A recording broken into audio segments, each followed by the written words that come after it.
This is the last video in this unit. Is the box and whisker plot. So maybe you're thinking why we're gonna see this plot at the end and not before. That's mainly because this plot requires some metrics, some special metrics, because it uses the first quartile, the second quartile, and the third quartile in order to be able to create the plot. Now, what is the importance of the box and whisker plot?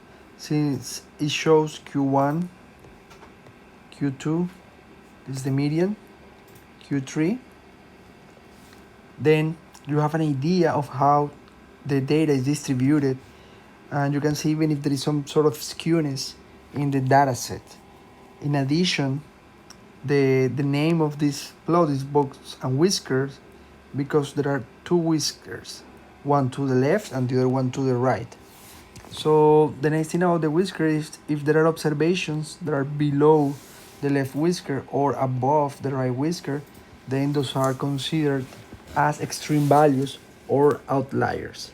So this is a good tool to identify atypical observations. Alright, so what are the steps to create the box and whisker plot? First, we compute the three quartiles, Q1, Q2, Q3, and then we get the interquartile range. That's Q3, the third quartile, minus Q1. What is the meaning of the interquartile range?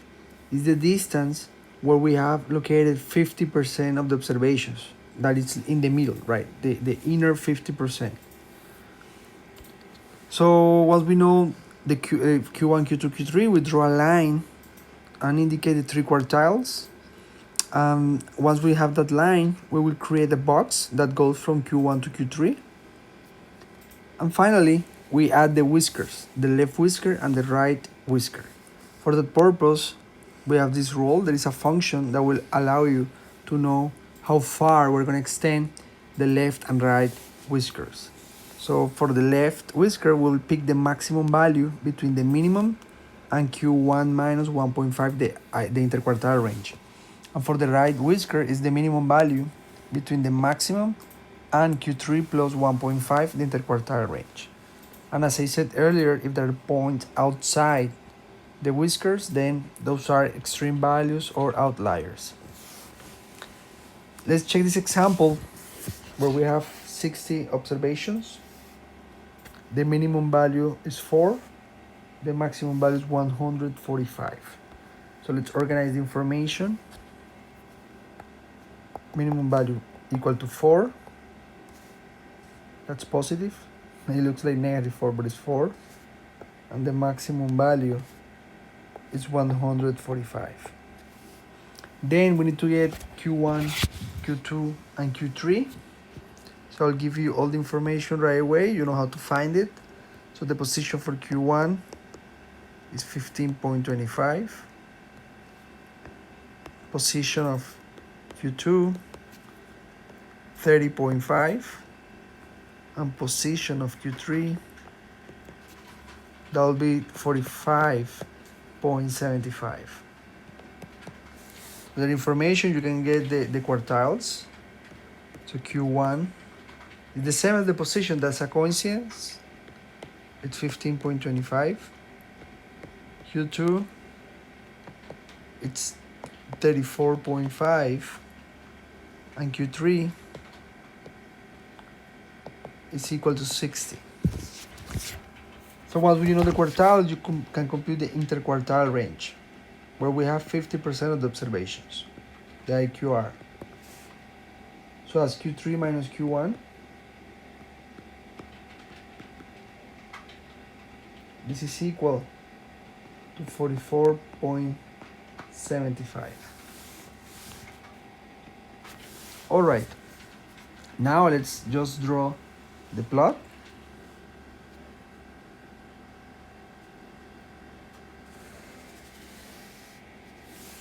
So I'm going to use as a reference the minimum value 4, the maximum value 145. And now I'll find the Q1, Q2, and Q3. So let's see if this is Q1, 15.25. Then similar distance will be for Q2, the 30.5, then 34.5, and finally then we have 60 here.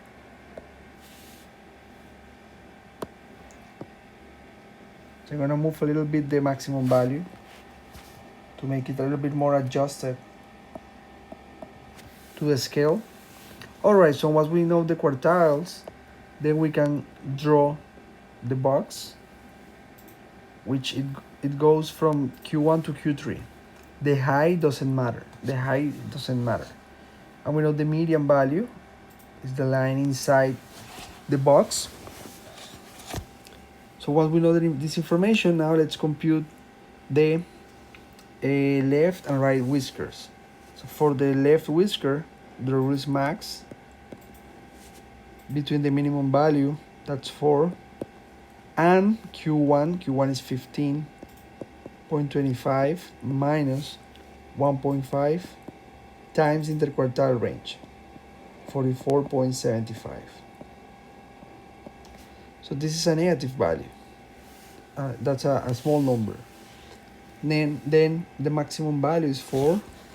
That means that the left whisker will go from the box to the value of 4, according to this rule. Now, same thing with the right whisker. Let's use this logic right here. So it's the minimum value between the max, which is 145, and Q3 plus 1.5, the IQR. Q3 is 60 plus 1.5 times the interquartile range, which is 44.75.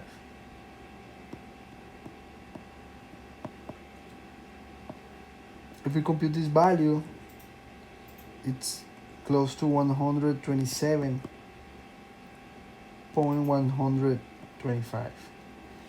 Then if we get the minimum value, that will be this one. Then if we draw it here, this is 127.12. So we will need to extend the right whisker all the way until the 127.12. Now it's time to find if there are some outliers. So please notice that the maximum value is 145, but then the previous value is 120, which is included by the right whisker. Therefore, the only outlier it's here in 145. It's an extreme value because it stands farther than the